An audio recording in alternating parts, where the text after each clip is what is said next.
ሰላም እግዚአብሔር ቤተሰቦች ከማህበረ ቅዱሳን ቴሌቪዥን የዕለቱን አጫጭር መረጃዎች ይዘንላችሁ ቀርበናል። ቅዱስነታቸው በተለያዩ የትምህርት ዘርፍ የተመረቃችሁ ልጆቻችን በተማራችሁት ትምህርት ምዕመናንን አስተምሩ፣ አሰልጥኑ ሲሉ አሳሰቡ።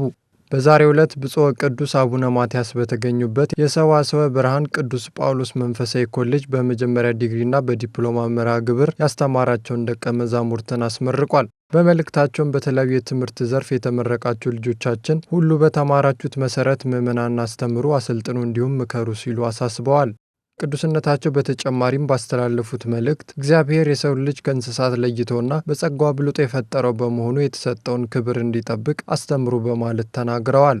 ቅድስት ቤተ ክርስቲያን በየዓመቱ አሰልጥና የምታስመርቀው ምዕመናን ፈጣሪያቸውን አውቀው እንዲያመልኩ በመሆኑ አደራችሁንና ኃላፊነታችሁን ተወጡ ብለዋል። በመርሃ ግብሩ ላይ ቅዱስነታቸውን ጨምሮ ብፁዕ አቡነ ሳዊሮስ የጠቅላይ ቤተ ክህነት ዋና ስራ አስኪያጅና ሌሎች ብፁዓን ሊቃነ ጳጳሳት፣ የኮሌጁ የሥራ ኃላፊዎችና ጥሪ የተደረገላቸው እንግዶች ተገኝተዋል። የሰሜን ወሎ ሀገረ ስብከት በ2019 በጀት ዓመት ዝርዝር ተግባራትና በበጀት ዕቅድ ዙሪያ ግምገማ አካሄደ። ብፁዕ አቡነ ኤርምያስ የሰሜን ወሎ፣ የደቡብ ወሎና የኬሚሴ አህጉረ ስብከት ሊቀ ጳጳስን ጨምሮ የአስተዳደር ጉባኤ አባላትና ሰራተኞች በተገኙበት የ2019 በጀት ዓመት የዝርዝር ተግባራትና የበጀት ዕቅድ ግምገማ ተካሂዷል። በግምገማው ላይ የ2019 ዓ.ም መሪ ዕቅድና የበጀት ዕቅድ ቀርበው ከተሳታፊዎች ሀሳቦች ተሰጥተው ውይይት ተደርጎባቸዋል። ብፁዕነታቸው በገለጻቸው ዕቅዱን ለማሳካት ከመደበኛ ሰራተኞች ባሻገር በሙያቸው እያገለገሉ የሚገኙ የባለሙያዎች ኅብረት ጋር ተቀናጅቶ መስራት ይጠበቃል ብለዋል። በቤተ ክርስቲያን የሚስተዋሉ የአሰራርና ሌሎች ችግሮችን ለመፍታት ለአገልጋይ ስልጠናዎችን መስጠት ይገባል ያሉ ሲሆን ዕቅዱን የሚሸከም የሰው ኃይል ለማደራጀት እንደሚሰራ ተናግረዋል። መረጃው የሰሜን ወሎ ሀገረ ስብከት ሚዲያ ነው። የምዕራብ ሐረርጌ ሀገረ ስብከት በሀገር አቀፉ የክረምት ስልጠና ለሚሳተፉ ተተኪ መምህራን ቅድመ ስልጠና ሰጠ። ሀገረ ስብከቱ በጠቅላይ ቤተ ክህነት አማካኝነት በቅድስት ሥላሴ መንፈሳዊ ዩኒቨርሲቲ ለሚሰጠው ሀገር አቀፍ የክረምት ስልጠና ለሚሳተፉ 36 ተተኪ የሰንበት ትምህርት ቤት መምህራን ቅድመ ስልጠና ሰጥቷል። ሰልጣኞቹ በሀገረ ስብከቱ ስር ከሚገኙ 9 ወረዳ ቤተ ክህነት ከሚገኙ 33 አብያተ ክርስቲያናት የተውጣጡ ናቸው። ሊቀ ኅሩያን ቆሞስ አባ ፍቅረ ዮሐንስ ብርሃኑ የአገረ ስብከቱ ዋና ስራ አስኪያጅ መምህራኑ በስልጠና የሚቀስሙትን እውቀት ይዘው ሲመለሱም በእውቀትና በስነ ምግባር ታንጸው ብዙ ፍሬ ማፍራት አለባችሁ ብለዋል። አክለውም ከስልጠናው ስትመለሱ ለቤተ ክርስቲያን ምን ማድረግ አለብኝ ብላችሁ ማሰብ አለባችሁ ሲሉ አሳስበው እድሉን ያመቻቸውን የአገረ ስብከቱ የሰንበት ትምህርት ቤቶች ማደራጃ ክፍልን አመስግነዋል።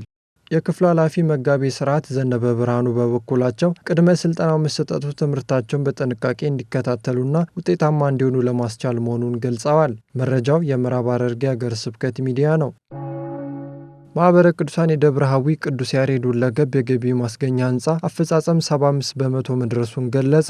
ማህበረ ቅዱሳን በሰሜን ጎንደር ሀገረ ስብከት ደባርቅ ከተማ የደብረ ሐዊ ቅዱስ ያሬድ ሁለገብ የገቢ ማስገኛ ፕሮጀክት በሁለት ዙር እያስገነባ መሆኑ ይታወቃል። G+4 ወለል ህንፃ እየተገነባ ሲሆን 75 በመቶ መድረሱን በማህበሩ የፕሮጀክት ዝግጅትና ትግበራ ምክትል ኃላፊ ኢንጂነር ማስተዋል አበበ ጠቁመዋል። በተጨማሪም ፕሮጀክቱ ተጠናቆ ለታለመለት ዓላማ እንዲውል ሁሉም ምዕመን የሚጠበቅበትን ድርሻ እንዲወጣ ኢንጂነር ማስተዋል መልእክታቸውን አስተላልፈዋል። ይህም ፕሮጀክት የገዳሙን በኢኮኖሚ አቅሙ ለማሳደግና አገልግሎቱን ለማስቀጠል ግንባታው በሀገር ውስጥና በውጭ ሀገራት የሚኖሩ በጎ አድራጊዎችን በማስተባበር እየተከናወነ ነው ተብሏል። ብፁዕ አቡነ ማርቆስ ተመራቂዎች በሀገረ ስብከታችሁ በቋንቋ በማስተማር መንፈሳዊ ኃላፊነታችሁን ተወጡ ሲሉ አሳሰቡ። በዛሬው ዕለት ብፁዓን አበው ሊቃነ ጳጳሳት በተገኙበት በምስካየ ኅዙናን መድኃኔዓለም ገዳም የተምሮ ማስተማር ሰንበት ትምህርት ቤት ከባሌ ጎባ ሀገረ ስብከት ለተውጣጡ የኮርስ ሰልጣኞች ሲሰጥ የቆየው መንፈሳዊ ትምህርት ተጠናቆ መመረቃቸው ታውቋል። ቁጥራቸው ከ24 በላይ የሚሆኑ ደቀ መዛሙርት ሀልወተ እግዚአብሔርና ስነ ፍጥረት፣ ኦርቶዶክሳዊ ስብከተ ዘዴና ሌሎች ትምህርቶችን በቀንና በሌሊት ተምረዋል።